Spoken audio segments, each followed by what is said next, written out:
Hello, mega love shoutout sa ating mga OFW dyan sa iba't ibang panig ng mundo, lalo na sa mga kasambahay, lalo na sa mga matagal nang nagtrabaho sa ibang bansa na wala pa ring massive income, wala pa ring pagbabago sa buhay, which is na ipapadala natin yung gusto natin ng pamilya.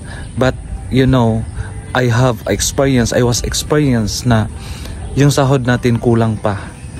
Minsan nanghihiram pa tayo ng pagkain dyan para pangkain natin, minsan nangungutang pa tayo. In reality of OFW, naranasan ko yan. So guys, wag niyong hayaan na dyan na lang kayo because mayroon kayong sahod, maganda yung sahod. Pero guys, hindi nyo alam, dito lang pala sa Pilipinas guys, magkakaroon kayo ng massive change sa buhay dahil mayroong best opportunity ngayon na makikita natin through online. So ngayon guys, ang trend ngayon is online business.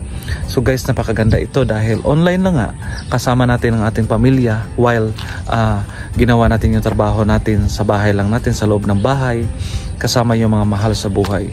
So guys, find this best opportunity na ito guys na tinatamasa ko ngayon.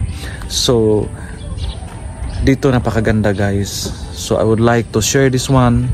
This is a best opportunity, the best community, the best company na nandito ako, na gusto kong ipamahagi din sa inyo. So by the way, my name is Franklin Miras, former OFW sa bansang Kuwait for running 20 years. But I'm here now in the Philippines. Now I'm doing my online business and I would like to share all the Filipinos in abroad na ito na yung best opportunity na makakatulong sa atin. So PM me and see you in my inbox.